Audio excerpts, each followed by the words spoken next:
Ok, irmãos, nós vamos dar continuidade então. Gostaria de convidá-los a abrirem suas Bíblias em Deuteronômio capítulo 7. Deuteronômio capítulo 7. Gostaria de perguntar para o Lucas se poderia dar uma Bíblia para o São Antônio, né? A gente gostaria de presentear o São Antônio com uma Bíblia, para que ele possa seguir conosco o texto, se não, depois ler em casa. Obrigado, Lucas. Deuteronômio, capítulo 7.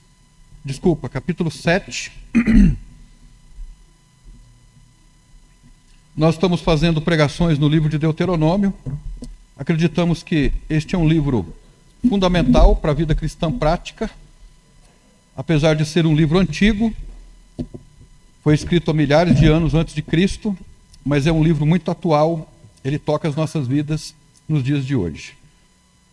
Deuteronômio, capítulo 7. Deuteronômio, capítulo 7, versículo de 1 a 5, nós vamos ler agora, e na medida que nós formos adentrando para o sermão, nós vamos lendo outros versículos. Amém, irmãos? Estão comigo?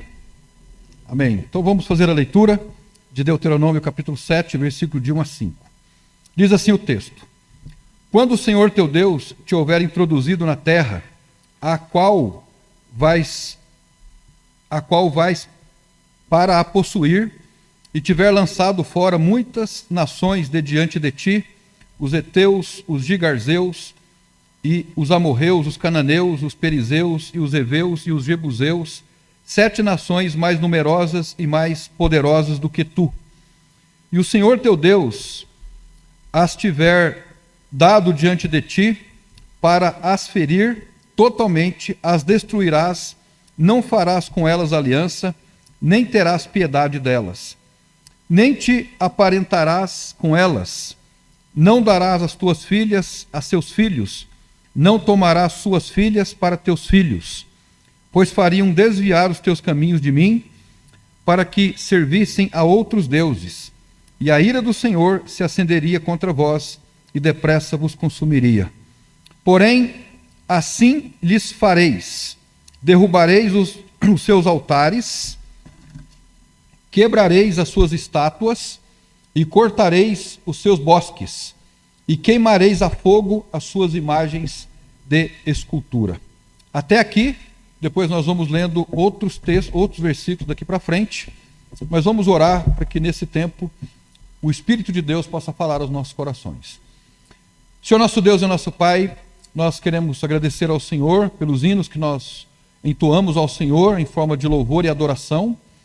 Nós queremos dizer que somos gratos pelo seu cuidado, pelo seu amor para conosco, pela forma como o Senhor tem nos conduzido. Agradeço ao Senhor pelos que estão presentes aqui, por aqueles que estão participando pela internet. Agradecemos ao Senhor pela nossa escola dominical, pela nova matéria que estamos administrando agora, sobre a importância de doutrina para a nossa vida cristã prática. Nós somos muito gratos ao Senhor. Nós falamos vezes após vezes que estamos enfrentando crises e mais crises. Nós sim estamos enfrentando tempos difíceis, mas nós não estamos enfrentando crises. Nós estamos comendo, nós estamos morando, nós estamos caminhando de um lado para o outro, estamos trabalhando. O Senhor tem cuidado de nós, de modo que nós, no sentido humano, no âmbito humano, nós temos palavras de gratidão ao Senhor, porque o Senhor tem provido as nossas necessidades, tem nos protegido, tem nos amparado. Então não há da nossa parte nenhuma palavra de murmúrio, nenhuma palavra de reclamação, mas só palavras de gratidão, de louvor, de adoração por tudo que o Senhor tem feito nas nossas vidas. Oramos agora para que a tua palavra, uma palavra que não é minha, uma palavra que não é nossa, uma palavra que não é de Paulo, não é de Abraão, não é de José, não é de Davi, uma palavra que é tua, ela possa falar aos nossos corações, quebrar os nossos conceitos errados, destruir as nossas opiniões, que a tua palavra possa superar a cultura na qual nós vivemos, quebrar os paradigmas, as crenças erradas que estão dentro de nós, e construir dentro de nós um altar de adoração ao Senhor. Que a tua palavra possa ser clara, porque ela é muito simples, muito objetiva, e pedimos que o Senhor, na pessoa do Espírito Santo, fale a cada um de nós. Pedimos que, apesar do calor, nós estamos vivendo agora um clima quente, diferente dos dias anteriores, mas que o calor não impeça a nossa concentração, que nós possamos nos aquietar, nos acalmar, para que possamos ouvir a voz do Senhor. Nós oramos no nome de Jesus. Amém. Ok? Antes de nós falarmos sobre o capítulo 7, propriamente dito, gostaria de lembrar, fazer uma revisão do que nós falamos na semana passada. Na semana passada nós pregamos o sermão no capítulo 6 de Deuteronômio, e nós falamos da mezuzá, né, do texto que era recitado, que até hoje é recitado pelos judeus, o texto de Deuteronômio 6, de 4 a 9. E eu tinha falado para os irmãos que o judeu, né, até hoje, ele tem um estojo, e onde quer que ele vá, o judeu ortodoxo, ele coloca aquela mezuzá na porta, do lado direito, onde ele está. Aí eu falei com o pastor Ricardo, que esteve conosco, né, falando sobre o conflito em Israel e o Hamas, dias atrás. Essa semana ele me mandou uma foto. Ele foi numa loja em São Paulo, ele mora em São Paulo, ele foi comprar uma roupa, e aí na porta quem está saindo da loja, de dentro para fora, do lado direito, tinha um estojo lá na loja, a mezuzá. Aí ele concluiu, o dono da loja é judeu, né? E o que estava lá dentro dessa mezuzá, desse estojo? Deuteronômio 6, de 4 a 9, né?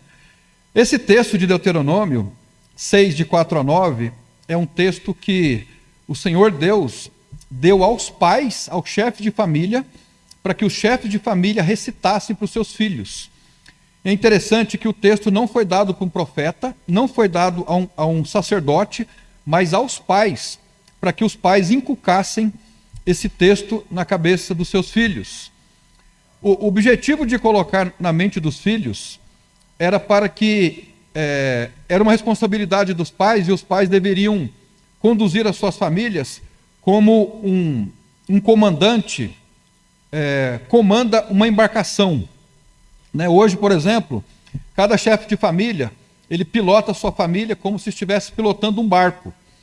E ele está indo em direção contrária à correnteza, porque é assim que nós vivemos, nós andamos na contramão do mundo, muitas tempestades pela vista, mas aquele que é o chefe de família, ele aguenta firme, ele suporta as tempestades e vai sempre adiante. Então o propósito da mezuzá era esse. E a aplicação para nós é que nós, pais, temos uma grande responsabilidade de conduzir os nossos filhos e a nossa família de acordo com a vontade de Deus. Agora, o capítulo 7 é um capítulo interessante, porque, veja bem, o povo saiu do Egito, Deus prometeu provisão, prometeu proteção, prometeu cuidado, mas o povo sempre reclamando, o povo sempre murmurando de Deus. E o que aconteceu então com aqueles murmurantes? Eles morreram. Toda aquela geração morreu no deserto. E agora, a geração que entrará na terra prometida é uma nova geração. Aqueles pais morreram no deserto, e agora quem herda a terra são os filhos. A média de idade que existia entre os judeus nessa época, quando o livro de Deuteronômio é lido, para que o povo se preparasse para entrar, veja, a média era 20 anos de idade. Mas era assim que o povo estava sendo preparado para entrar naquela terra. Agora, uma coisa muito interessante aqui, irmãos, gostaria que a gente prestasse bastante atenção nisso. O povo entraria na terra.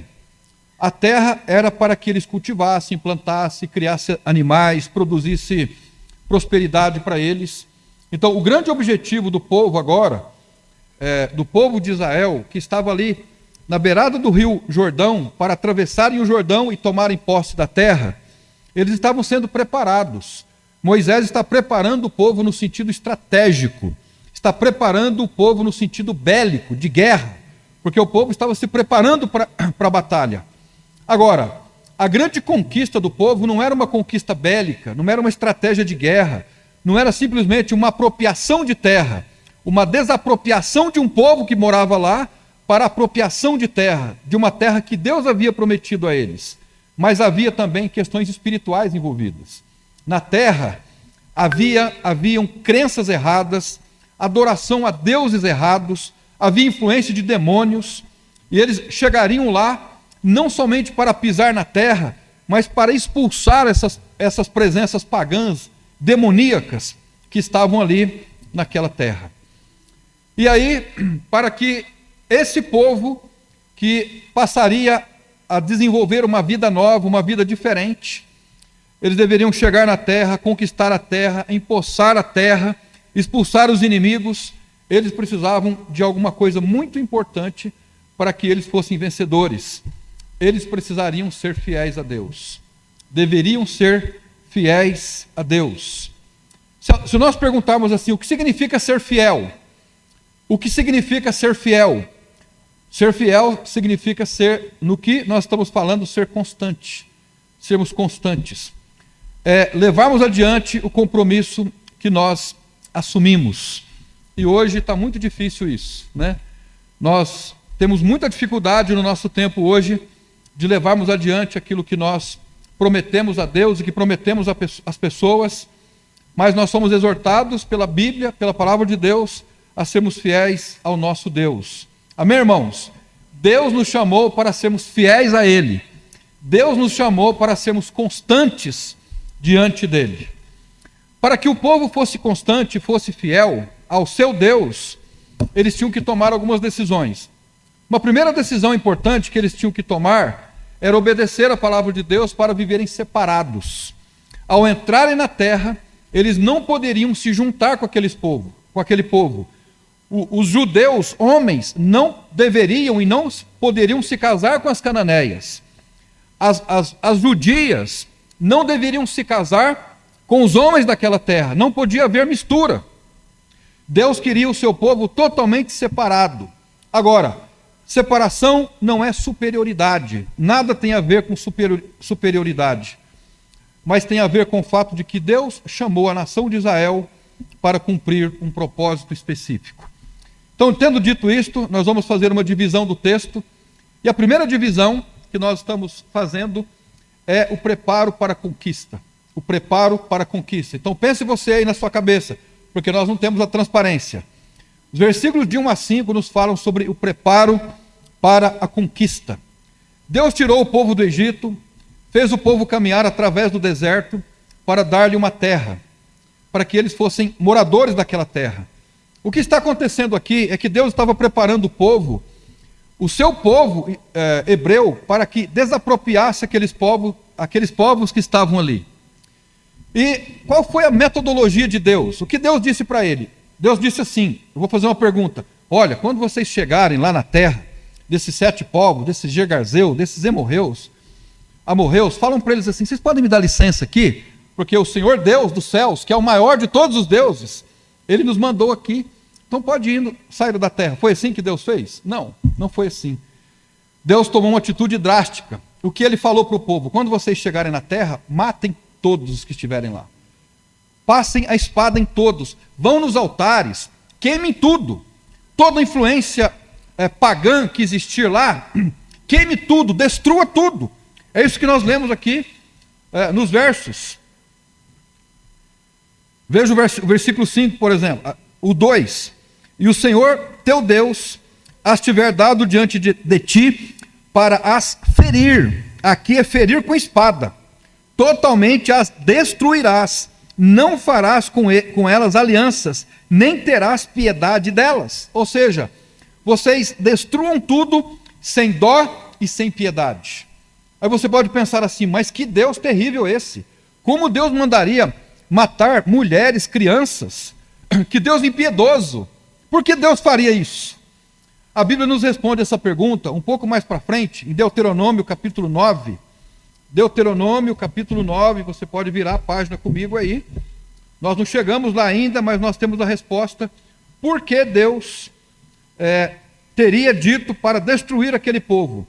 Veja Deuteronômio capítulo 9, no verso 5. Estão comigo? Deuteronômio 9, 5. Não é por causa da tua justiça, nem pela retidão do teu coração, que entras a possuir a sua terra, mas pela impiedade dessas nações. O Senhor teu Deus as lançará fora, de diante de ti, para confirmar a palavra que o Senhor jurou aos teus pais, Abraão, Isaque, a Jacó. Então nós temos aqui a resposta. Por que Deus mandou destruir todas aquelas pessoas, todos aqueles povos que estavam habitando na terra prometida? Por causa da impiedade deles. Eles foram impiedosos. Lembra do que Deus mandou fazer? Do que Deus fez quando mandou o dilúvio? Ele destruiu uma geração toda, por conta da impiedade do povo. Nós poderíamos dizer que agora era um pequeno dilúvio. Deus mandou destruir todos aqueles povos, porque eles já haviam no coração e na vida, no estilo de vida, rejeitado o Senhor. E por isso, Deus mandou que eles fossem destruídos. Os hebreus não tinham permissão para se casarem entre eles, com os cananeus, com as cananeias, porque eles serviriam de laços. No texto de Deuteronômio, capítulo 34, em Êxodo 34, eu não gosto muito de ir para lá com a Bíblia, ir para cá, mas eu peço que os irmãos tenham paciência, nós não vamos fazer muito isso. Êxodo 34, Êxodo capítulo 34, porque nós queremos chamar a atenção de uma verdade importante aqui. Êxodo 34, versículo 11. Estão comigo? Êxodo 34, 11. É um texto paralelo. É uma descrição igual à que nós lemos lá em Deuteronômio. O texto diz assim: guarda o que eu te ordeno hoje, e eis que lançarei fora de diante de ti os amorreus e os cananeus e os heveus e os perizeus, os heveus e os jebuseus. Guarda-te de fazeres aliança com os moradores da terra, aonde hás de entrar, para que não seja o quê? Diga alguém? Por laço no meio de ti. Não seja por laço no meio de ti. Verso 13.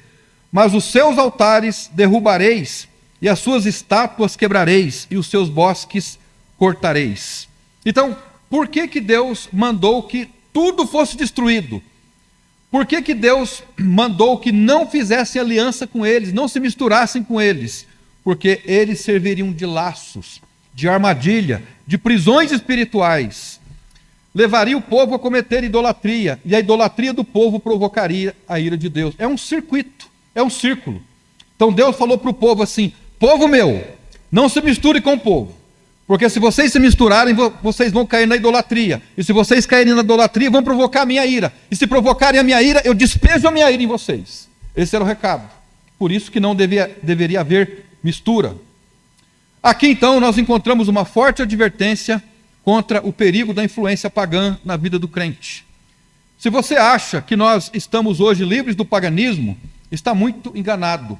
O paganismo hoje, aquele mesmo paganismo antigo, o mesmo paganismo que percorreu pela história, ele está presente hoje em dia. Vivinho da Silva. Eu vou dar alguns exemplos de paganismo ou de ideias pagãs que estão introjetadas na nossa cultura hoje. A primeira ideia que eu diria é a ideia do templismo. Templo de templismo. Esse lugar aqui, irmãos, é um lugar feito de físico, feito de concreto, feito de tijolo, feito de cimento, de ferro, mas não há nada de sagrado nesse lugar. Não há nada de sagrado. E hoje em dia as pessoas acham que indo para um templo cristão, indo para um templo religioso, elas serão abençoadas. Essa é uma ideia pagã. É uma ideia pagã. Isso vem do paganismo. Mesmo porque as primeiras igrejas não tinham templo. Os primeiros templos cristãos começaram a existir no 4º século depois de Cristo. Antes não existia templo. E depois, então, por conta da influência pagã, as igrejas começaram a construir templos, levar imagens, ícones para dentro dos templos, e esses ícones serviram de adoração. Agora, isso quer dizer que nós não devemos construir um templo para nos abrigar do sol e da chuva, e etc e tal? Não. Nós devemos ter um templo, não há um pecado em termos um templo, mas nós temos que tomar cuidado com a ideia do templismo. Oração só funciona no templo. Pregação só funciona no templo. Bênçãos de Deus só funcionam no templo. Isso é paganismo. Isso não vem da Bíblia, não vem do Evangelho. A segunda ideia, que eu considero paganismo, é a ideia do sacerdotalismo. O Senhor Jesus Cristo, quando veio, ele aboliu todo o sistema levítico do Velho Testamento.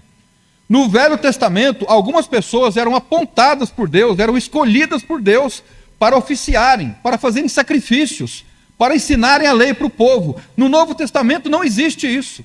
O Senhor Jesus impetrou e construiu para nós, a gente lê isso no livro de Apocalipse, sobre o sacerdócio de todo crente. Então eu não preciso de um padre, eu não preciso de um pastor, eu não preciso de um líder espiritual que seja o meu mediador diante de Deus. Eu me dirijo a Deus em nome de Jesus, Jesus é o meu mediador. Mas as pessoas acham que só a oração do pastor que funciona, é só a visita do pastor que funciona, isso é pagão, é uma ideia pagã. Mas já percebeu o quanto isso está enfiado na nossa cultura? Se não for o pastor, então nada acontece. Você é um sacerdote. Eu sou um sacerdote. Todos nós somos sacerdotes diante de Deus. Não pode falar nada do pastor. Tudo que o pastor fala está certo. Tudo que o pastor fala tem que verificar aqui se está certo. Porque pode ser que ele fale uma bobagem e faça com que as pessoas errem o caminho. Então nós temos que tomar cuidado com essa idolatria pastoral. Temos que tomar cuidado com o templismo. Nós temos que tomar cuidado com o sacerdotalismo. Temos que tomar cuidado com a sistemática de adoração e atribuição. Hoje de manhã o irmão Ademir levantou esse assunto, né, na escola dominical, sobre a sistemática de adoração e retribuição. Adoração e retribuição. Funciona mais ou menos assim. A minha vida está fácil, está tudo indo muito bem, eu não preciso de Deus. Mas vem uma doença, o dinheiro está curto, então eu preciso ir para a igreja. Aí eu vou para a igreja, eu dou uma oferta, eu canto um pouquinho para Deus, eu faço uma leitura bíblica, e aí fico pensando, Senhor, agora o Senhor vai me dar alguma coisa? Abrandou a ira do Senhor? Então essa sistemática de que eu faço um favor para Deus, eu expresso um ritual religioso, esperando de Deus uma troca, isso é pagão, é paganismo. Mas você já viu isso? Isso está enfiado na nossa cultura. Senhor, as coisas em casa não estão fáceis, agora eu vou procurar o Senhor, eu vou para a igreja. Não importa a igreja onde eu vá, mas eu quero fazer um agradinho para o Senhor. Se você estudar, existe uma ciência nova que se chama ciência da religião. Ciência da religião, ele estuda isso. As culturas pagãs mais remotas viviam essa sistemática. Não estava chovendo, então vamos oferecer uma criança. Vamos oferecer uma criança para os deuses, porque os deuses vão fazer chover. Eles ofereciam crianças, ofereciam mulheres, ofereciam moços, meninos. E aí então chovia depois de um tempo, tá vendo? O Deus teve a ira abrandada, ele cuidou de nós. Isso está presente em todas as culturas. Então, eu queria citar mais algumas coisas sobre isso. Mas eu acho que por enquanto eu não devo. Mas o paganismo está muito mais enfiado na nossa cabeça do que nós imaginamos. E Deus queria que aquele povo tivesse crenças puras, tivesse doutrinas puras, que eles não se misturassem. Ele queria então que ao entrarem na terra, de uma maneira estratégica, eles erradicassem tudo, matassem tudo, derrubassem os altares todos, para que eles não recebessem a influência. Hoje de manhã foi levantado um assunto muito interessante sobre a influência da cultura na vida da igreja. Dá para fazer uma conferência sobre isso, dá para escrever livros sobre isso. A influência da cultura na igreja. Hoje em dia, é difícil pregar a Bíblia. Eu digo no sentido geral, porque as pessoas não querem mais dar atenção à Bíblia, à palavra de Deus, né? Cada um tem a sua própria Bíblia, cada um tem o seu próprio Deus. O homem hoje tem construído o seu Deus, a sua imagem, a sua semelhança, e se esqueceram do Deus Criador. Então, meus amados irmãos, em primeiro lugar, o preparo para a conquista. O preparo para a conquista. Qual é a aplicação dessa verdade para nós? Eu tenho certeza, e isso não tem nada a ver com o que nós acabamos de falar sobre a sistemática de obrigações e retribuições. Nós estamos falando de um texto que nos fala sobre o valor da obediência. Para que nós sejamos abençoados por Deus, qual é a melhor estratégia para que nós sejamos abençoados por Deus? Para que nós tomemos posse da vida cristã vitoriosa. Nós não temos uma terra para tomar posse, não há inimigos territoriais para nós destruirmos esses inimigos, esses altares, e chegarmos lá. Nós não fazemos parte do movimento do sem terra, né? E vamos falar para eles, vocês saiam daqui porque agora esse pedaço de terra é nosso. Não é assim hoje. Hoje nós estamos falando do âmbito espiritual. Então, se nós queremos vencer, no âmbito espiritual, nós devemos lutar, identificar e lutar contra toda a influência pagã nas nossas vidas. Vivermos uma vida separada. Essa primeira parte aqui, dos versos de 1 a 5, que Deus disse para o povo é assim: para vocês vencerem, a estratégia é essa: se separem. Não sofram influência de ninguém. Não tenham outros deuses. Sejam fiéis a mim, se consagrem a mim, porque eu lhes darei a vitória. Esse é o primeiro tópico. Em segundo lugar, a eleição de Israel, verso 6 ao 11. Vamos ler agora. A eleição de Israel. Veja bem. Porque povo santo és ao Senhor teu Deus. O Senhor teu Deus te escolheu. Veja bem, o Senhor teu Deus te escolheu para que lhe fosses o povo, diga alguém, especial de todos os povos que há sobre a face da terra. O Senhor não tomou prazer em vós, nem vos escolheu, porque a vossa multidão era mais do que a de todos os outros povos, pois vós éreis menos em número do que todos os outros povos. Mas porque o Senhor vos amava, para vos guardar o juramento que fizera a vossos pais, o Senhor vos tirou com mão forte e vos resgatou da casa da servidão, da mão de Faraó, rei do Egito. E saberás, pois, que o Senhor teu Deus, Ele é Deus, o Deus fiel, que guarda a aliança e a misericórdia até 1000 gerações aos que amam e guardam os seus mandamentos.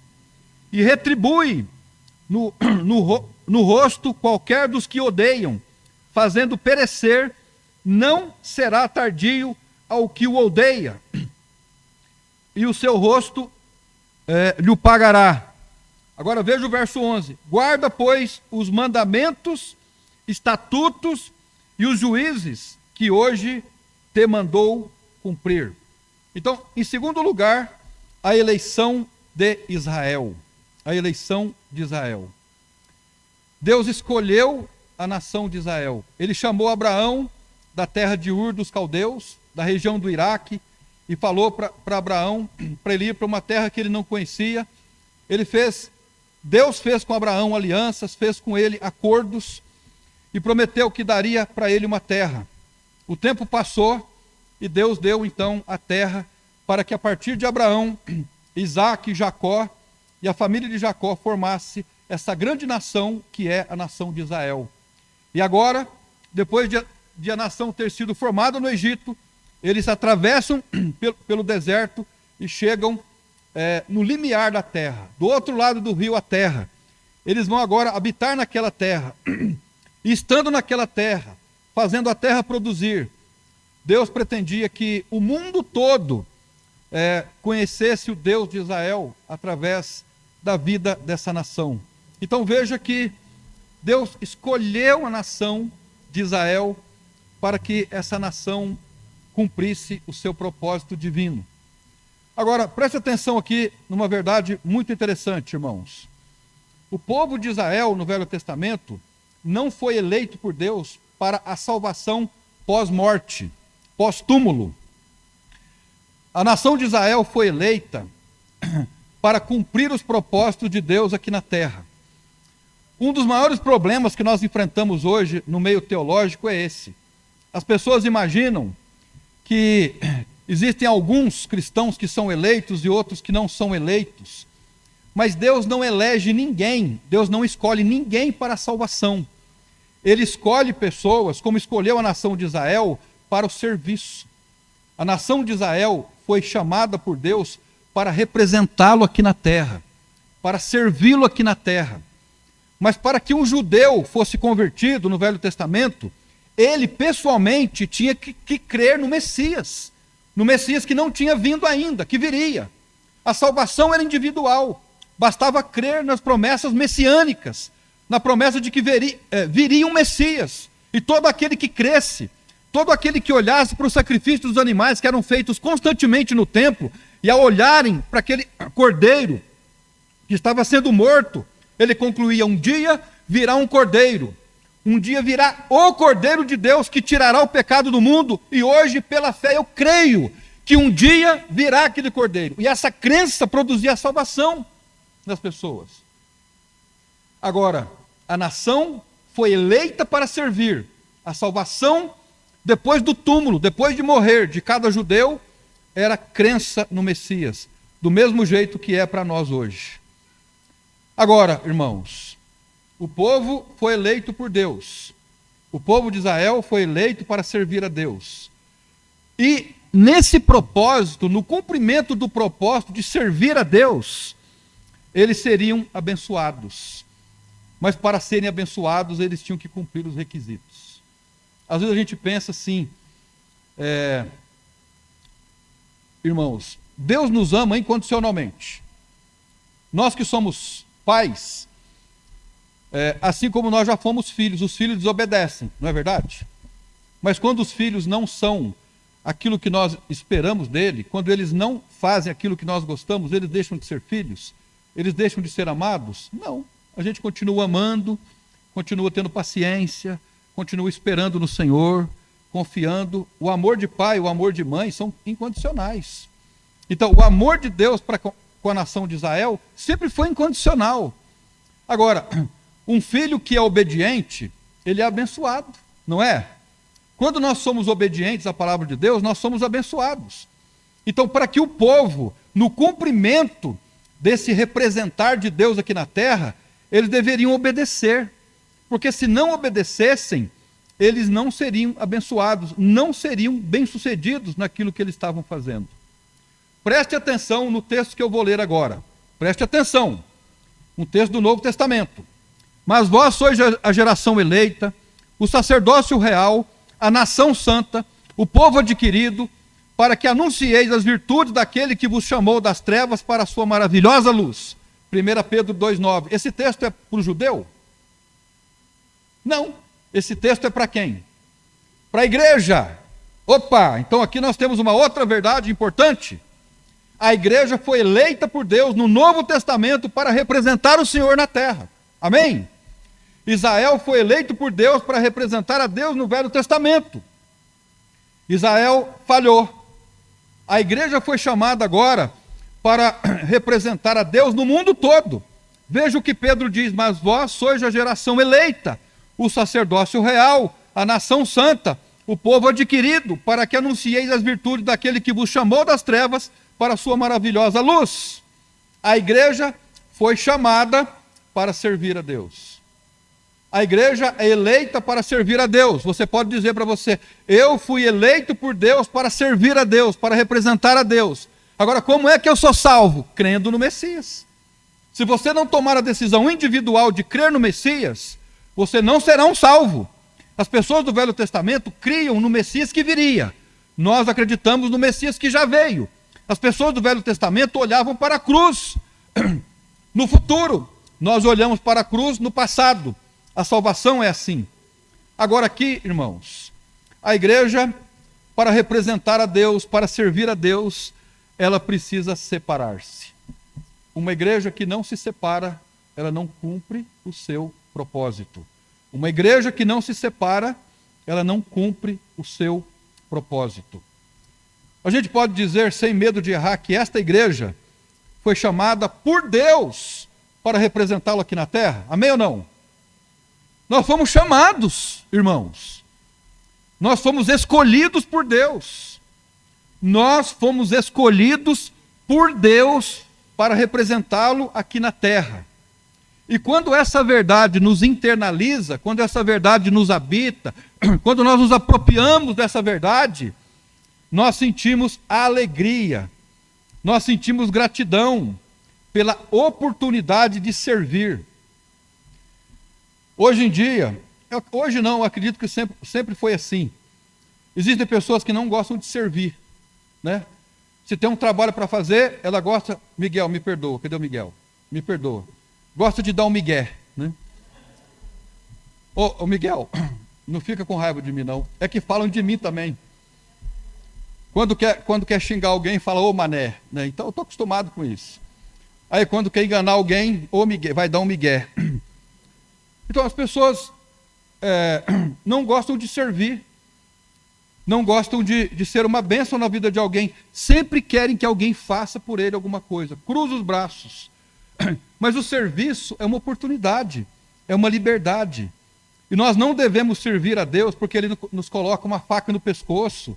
Nós não devemos servir a Deus por medo. Se eu não servir a Deus, Ele vai trazer uma doença sobre mim, Ele vai me castigar.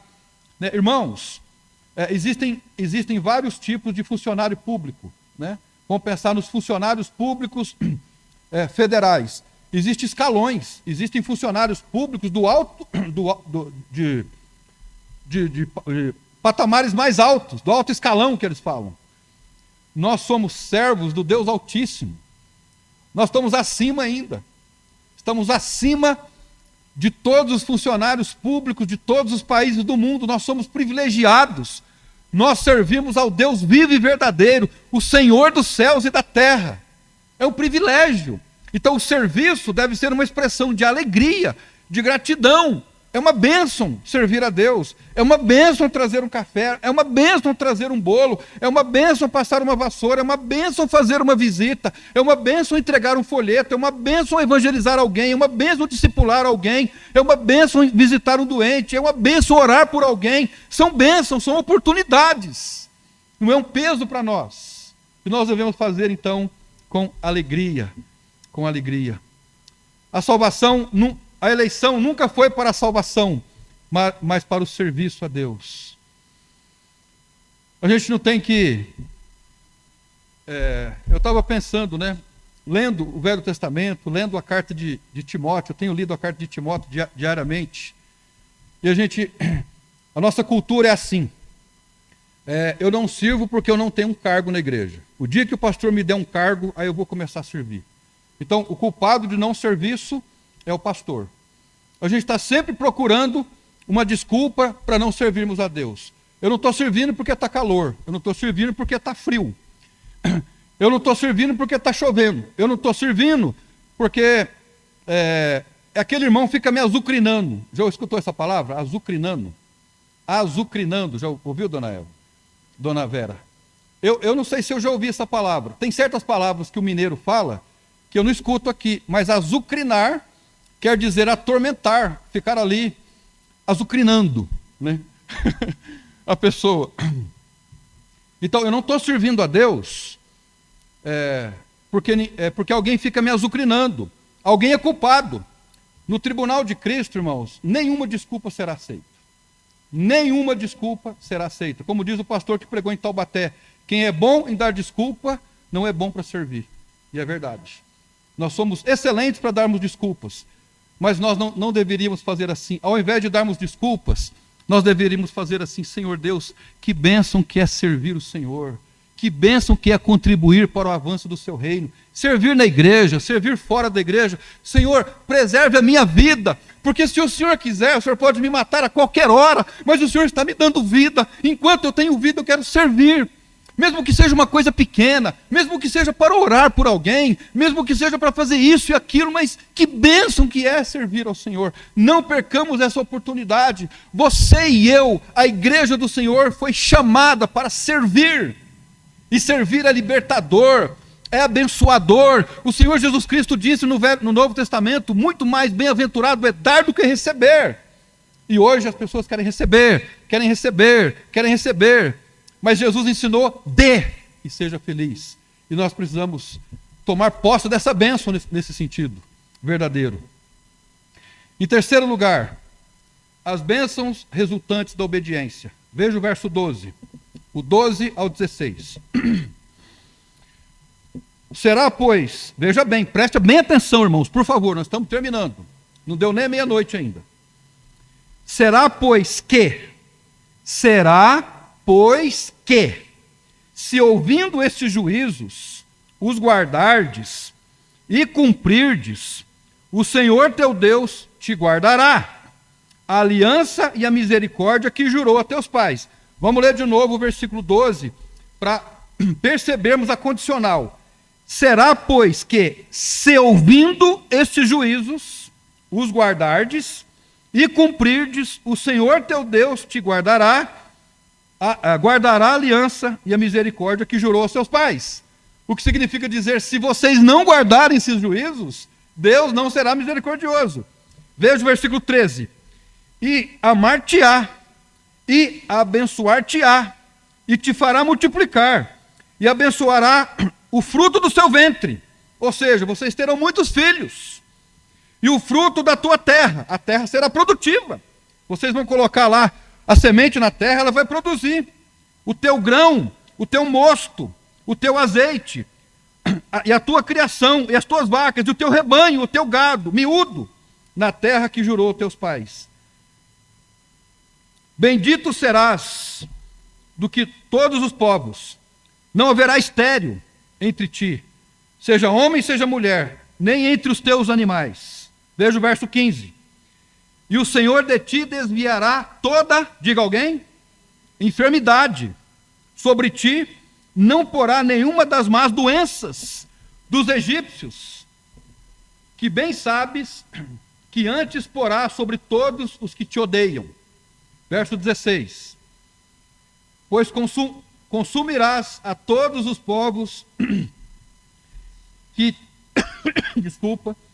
que te der o Senhor teu Deus, os teus olhos não poupará, não servirás a deuses, pois isto te será por laço. Então, em terceiro lugar, as bênçãos resultantes da obediência. Essa parte, então, ressalta a importância da obediência a Deus. Seria errado nós conjecturarmos ou afirmarmos que a obediência tem recompensa? A obediência tem recompensa? Tem recompensa.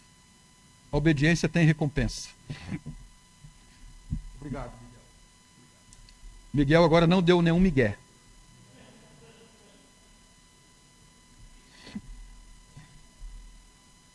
O cristão maduro, ele procura todos os meios para ser obediente a Deus. Pode prestar atenção. Sem a pretensão de ganhar alguma coisa em troca. O cristão maduro, ele é obediente por obediência. Porque ele ama a Deus. Mas não há dúvida de que muita coisa que temos na vida, muita coisa que temos ganho na vida, é por causa de obediência. Não tenha dúvida disso. Veja o texto que eu vou ler agora. Só preste atenção, por favor. Mateus capítulo 5, versículo 45 diz assim: porque faz com que o sol levante sobre os maus e bons, e a chuva desça sobre os justos e injustos. O que esse texto está dizendo? Que Deus dá chuva e sol para os ímpios e para os não ímpios. O sol é para todos, a chuva é para todos, a terra é para todos. Aqueles que cultivarem, trabalharem, serão abençoados. Agora, irmãos,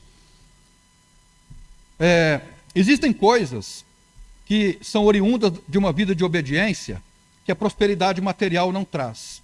Por exemplo, uma das promessas que Deus deu aqui ao povo é que se eles fossem fiéis a Deus, se eles se separassem, derrubassem os altares e fossem leais, eles prosperariam materialmente.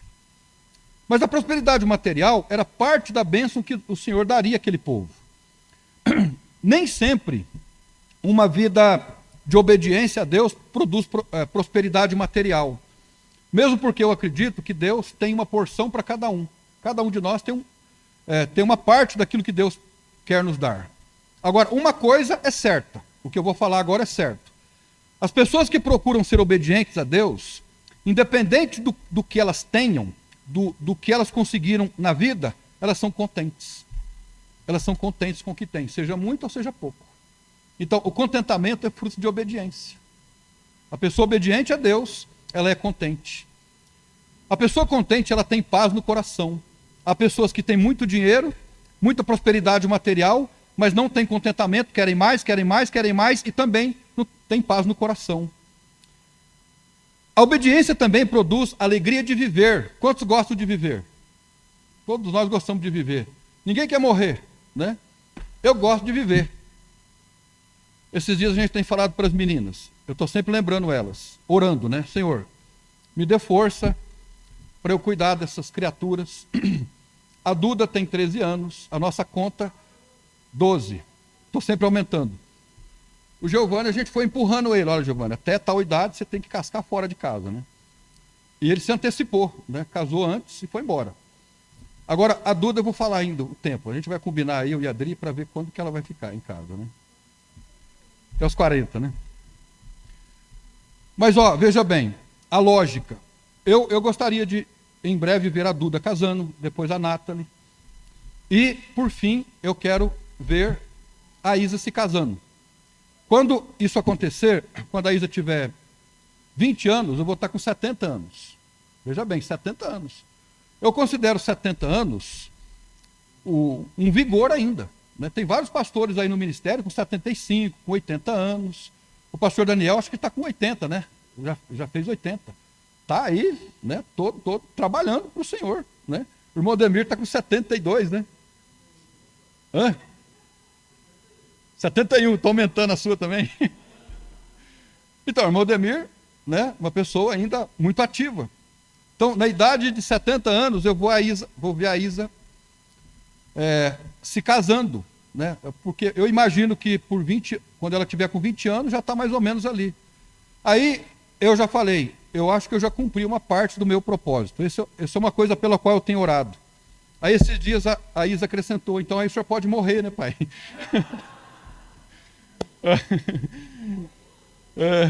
Colocou a Adri também. Eu falei, não, filha, vai com calma aí, né? Eu ainda posso ajudar em alguma coisa ainda, né? Mas, irmãos, eu quero viver. Como vocês, como todos nós temos momentos de dissabores na vida, de tristeza, de aflições, mas eu quero viver. Eu tenho vontade de viver. E uma pessoa que não obedece à palavra de Deus, ela pode crescer materialmente, ela pode ter sucesso na vida profissional, mas ela é inquieta, é ansiosa, é triste, é carrancuda e amargurada, porque ela não é obediente a Deus. Agora, aqui tem algumas coisas que são interessantes. Nos versos de 12 a 14, ele fala sobre a prosperidade geral.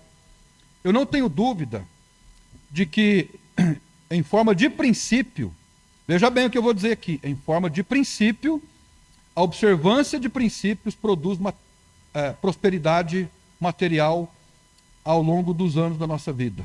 Agora, a forma como Deus vai dar isso, a quantidade, só Ele que sabe, né? Porque junto com o que Ele nos dá, vem também o contentamento. Agora, o versículo 15 me chama a atenção para uma coisa interessante. Veja bem, e o Senhor de ti desviará toda enfermidade, sobre ti não porá nenhuma das más doenças dos egípcios. Aí, isso me chama a atenção para o texto de Tiago, capítulo 5, que nós demos no início do culto, né? Nós demos abertura, falamos desse texto. Lá em Tiago, capítulo 5, o texto diz assim: está alguém entre vós doente? Chame os presbíteros da igreja e orem sobre ele, ungindo-o com azeite. E a oração da fé salvará o doente, e o Senhor o levantará. E se houver cometido pecados, ser-lhe-ão perdoados. Agora veja o verso 16. Confessai as vossas culpas uns aos outros e orai uns pelos outros, para que sareis. A oração do justo pode muito em seus efeitos. Vamos prestar atenção aqui em algumas coisas. Primeiro, no verso 16, o verbo confessar e o verbo orar, ele transmite uma ideia de continuidade. O verbo aqui é contínuo, dando a entender que nós precisamos desenvolver o hábito de admitir pecados constantemente. Essa é uma prática cristã. Então veja você, qual o ensinamento bíblico? Eu tenho que confessar pecado a Deus e às pessoas o tempo todo. Não quer dizer que a gente está ofendendo as pessoas o tempo todo, mas a nossa atitude deve ser essa. O tempo todo vigiando, porque nós ofendemos as pessoas. Então, é uma ação contínua. Confessai as vossas culpas uns aos outros, vírgula, e orai uns pelos outros. Para o quê? Para que sareis. Porque, veja bem, se nós não confessarmos as nossas culpas, se nós não resolvermos os problemas de amargura, o que vai acontecer conosco? Se nós não orarmos pelas pessoas, o que vai acontecer conosco? Nós vamos continuar doente. Doente do físico? Não, doente espiritualmente falando. vamos ter quebrado o relacionamento com Deus. E o texto sugere que as doenças espirituais, elas geram doenças no corpo. Geram doenças no corpo. Aí vem a última parte do versículo. A oração do justo pode ir muito em seus efeitos. E qual é o justo? Que quando ora, a sua oração pode ir muito. Aquele que confessou pecado. Aquele que não confessou, ele não é um justo, de acordo com o texto, para que a sua oração, então, seja ouvida. Então, meus irmãos, veja o verso 15. A oração da fé salvará o doente, e o Senhor o levantará. Se houver cometido pecados, ser-lhe-ão perdoados. Aqui está falando de uma condição espiritual de decadência. Mas Deus vai levantar aquela pessoa. Veja o versículo 19. Irmão, se algum dentre vós tem desviado da verdade, e alguém o converter, veja, está falando de uma questão espiritual, de uma pessoa que está fora dos caminhos de Deus. Saiba que aquele que converter um pecador do erro, do pecado, salvará da morte uma alma, e cobrirá uma multidão de pecados. Está falando de salvação indo para o céu? Não, está falando de salvação da alma, de tirar uma pessoa de uma situação difícil. Então, qual é o ensinamento que nós extraímos daqui, irmãos? Vamos fazer por pontuação. Nós ficamos doentes? Ficamos. Quais os motivos da gente ficar doente? Nós estamos vivendo aí uma questão do clima. Está frio, está quente, clima seco. Isso gera em nós o quê? Gera um monte de doença, respiratório. Né? Significa que é um pecado? Não. Nós ficamos doentes porque nós somos pecadores. Nosso corpo é um corpo frágil, nós ficamos doentes. A nossa alimentação hoje não é uma alimentação boa. Nós nos alimentamos em grande parte com comida industrializada. Como dizem alguns, não é comida de verdade. Essa comida, ela gera doenças em nós. Então, qualquer um de nós pode contrair uma doença, seja ela qual for, oriunda de uma comida, né? de elementos tóxicos que tem na comida, não é verdade? Nós ficamos doentes. Agora, pecado também gera doença? Gera doença. Uma das causas de doenças para a nossa vida é pecado não confessado. Agora, nós vamos ficar por aí falando, olha, você está em pecado, né? Porque você está em pecado, você está doente. Se você fizer isso, está pecando. Porque nós não somos Deus, a gente não sabe. Então, o que nós podemos fazer e aplicar essa verdade para nós? Quando eu fico doente, eu preciso fazer uma análise. Qual o motivo da minha doença? Eu vou falar uma coisa para os irmãos. Basta uma virose para mim, eu já estou pensando, Senhor Deus, me ajuda aqui. Onde eu estou errando? Né? Pode ser que eu não esteja cometendo nenhum pecado que resulte naquela doença. Mas cabe uma reflexão. Em 1 Coríntios 11, os irmãos estavam levando a vida errada. E Paulo falou, a gente vai ler o texto daqui a pouco. Muitos estavam morrendo, outros estavam doentes no físico, por causa de vida errada. Então, o Senhor prometeu aqui, inclusive, remover doenças do povo. Né? Agora, isso significa que o povo jamais ficaria doente? Não. Mas é uma coisa que a gente tem que considerar para a nossa vida. E, por favor, não me interpretem mal. Não digam assim, o pastor falou que a minha doença é por causa do pecado. Não. Uma das causas das doenças que nós carregamos tem como causa pecados que nós praticamos, amargura que temos alimentado no coração. Isso é um fato bíblico.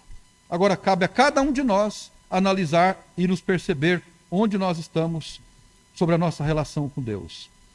Em último lugar, e aí nós estamos terminando, o julgamento dos povos vizinhos. O julgamento dos povos vizinhos. A gente vai ler alguns versículos aqui, do versículo 17 ao 26.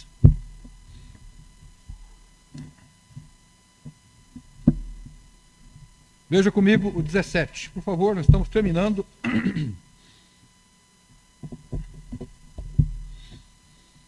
Se disseres no teu coração, essas nações não são mais numerosas do que eu, como as poderei lançar fora? Ou seja, esse povo é muita gente, como que a gente vai vencer eles?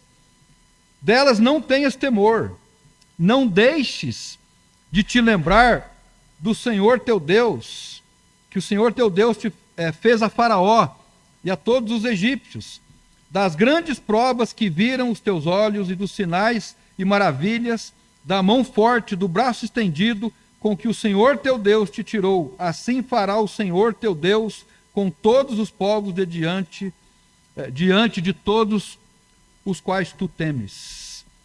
Então veja que Deus estava dizendo para eles agora: vocês vão entrar na terra, vão possuir a terra, não tenham medo dos inimigos, porque assim como eu derrotei os seus inimigos do passado, eu derrotarei os seus inimigos no presente. Não tenham medo. Então é uma palavra de encorajamento. E não é muito bom recebermos uma palavra de encorajamento, irmãos? De motivação. Todas as dificuldades pelas quais passamos, todos os inimigos que aparecerão diante de nós, Deus vai cuidar de tudo. Por que Deus dá esse recado para eles? Dá uma palavra de ânimo para eles? Para que eles não vivessem com medo e ansiosos. Porque o medo e a ansiedade corrompe a nossa capacidade de percepção, rouba a nossa comunhão com Deus. O versículo 22 ensina uma coisa interessante. Veja o verso 22. E o Senhor teu Deus lançará fora estas nações pouco de diante de ti, não poderás destruí-las de pronto, para que as feras do campo não se multipliquem contra ti. Às vezes a gente pensa assim: Senhor Deus, eu estou precisando de um livramento. Eu vou orar agora. Senhor Deus, eu peço livramento em nome de Jesus, amém. Mas Senhor, cadê o livramento? Né? Nós somos muito imediatistas às vezes. O texto diz que Deus daria ao povo a terra, daria ao povo a vitória, veja bem, pouco a pouco, pouco a pouco, pouco a pouco. Não poderás destruí-las de todas de pronto. Então, o que isso nos ensina? Nos ensina, irmãos, que a vitória na nossa vida é gradual. A gente não vai vencer as coisas de uma vez. As dificuldades pelas quais passamos, muita coisa a gente vence no estalo de dedo. Porque se nós não vencermos, aquela coisa vai nos vencer. Mas existem outras circunstâncias na vida, outras vitórias na vida, que a vitória é progressiva. Ela não é rápida, como muitas vezes nós esperamos. E quando essa resposta de Deus não é rápida, o que é que nós devemos ter? Paciência. Paciência. Perseverança. Obediência constante. E o verso 26, nós temos uma última palavra de exortação. Parece que o verso 26 é um verso que resume tudo o que ele disse no capítulo. Não porás, pois, a abominação em tua casa, para que não sejas anátema, assim como ela, de todo o detestarás, de todo a abominarás, porque anátema é. O que ele está dizendo aqui? Não tenha na sua casa nenhum ídolo. Vocês vão destruir os deuses dos amorreus, dos perizeus, e tem deuses lá que são muito adorados, que são muito venerados. Então não pegue uma imagem daquela e leve para dentro da casa de vocês e coloque lá na mesa, para que aquela representação ali traga para você alguma prosperidade, alguma bênção. Não faça isso. Então destruam lá fora, mas não tragam para dentro das suas casas. Então, irmãos, nós temos que tomar cuidado com ídolos dentro da nossa casa também. Né? A gente tem que destruir, mas às vezes na nossa casa, dentro das nossas quatro paredes, estão alojados ídolos que são para nós maldição. A gente tem que quebrar isso. Né? Temos que jogar fora para que Deus então nos ajude e nos abençoe. Amém? Nós somos um povo privilegiado, nós somos eleitos para servir. Então, meus irmãos, sirvamos a Deus, vamos servir a Deus. Não façamos como o Zé Raimundo, já falei do Zé Raimundo, né? Lá em Minas Gerais, o pastor José Enio, num domingo à tarde, Zé Raimundo, 32 anos, venha para Jesus, aceite a Jesus, sirva a Jesus. Não, seu José, eu sou um saqueiro, sou muito forte, 32 anos, criança tudo pequena, quero aproveitar a vida. Domingo à tarde, teve um infarto fulminante na madrugada de segunda-feira e faleceu. Então, não façamos como Zé Raimundo, mas sirvamos a Deus enquanto nós temos oportunidade. A gente não sabe o dia de amanhã. Vamos orar então e dizer que vale a pena sermos fiéis a Deus. Senhor nosso Deus e nosso Pai, nós somos muito gratos ao Senhor pela Tua palavra. Tua palavra é fiel, Tua palavra que é desafiadora, abençoadora. Nos ajude a sermos fiéis ao Senhor. Nos ajude a sermos gratos ao Senhor pela oportunidade de servir Que bênção é poder ser útil na vida de alguém. Que bênção é ser útil para o desenvolvimento do teu reino. Obrigado por essa oportunidade. Nos ajude a entender que a obediência custa caro para nós às vezes. Mas nos ajude a entender que a desobediência custa muito mais caro. Às vezes nós, filhos, não queremos obedecer os nossos pais, porque custa de nós o orgulho, custa de nós um sacrifício, mas mais tarde nós choraremos lágrimas de sangue por não termos obedecido os nossos pais. Nos ajude também a, como crentes, obedecer ao Senhor, aquilo que nós já sabemos. Eu entendo que o Senhor tem falado conosco constantemente sobre uma vida de obediência. Nenhum de nós é perfeito em obediência, mas nós queremos dar passos nessa vida de obediência ao Senhor. Obrigado pela oportunidade que temos de sermos constantes, fiéis ao Senhor. E nos ajude a nos manter assim, firmes, olhando para Jesus, o autor e consumador da nossa fé. Pois é no nome dele que nós oramos. Amém. Nós vamos agora então, irmãos, quero convidar 2 irmãos que nos apoiem. Nós vamos celebrar a ceia do Senhor. Algumas pessoas estão aqui nos visitando e eu gostaria de fazer uma orientação.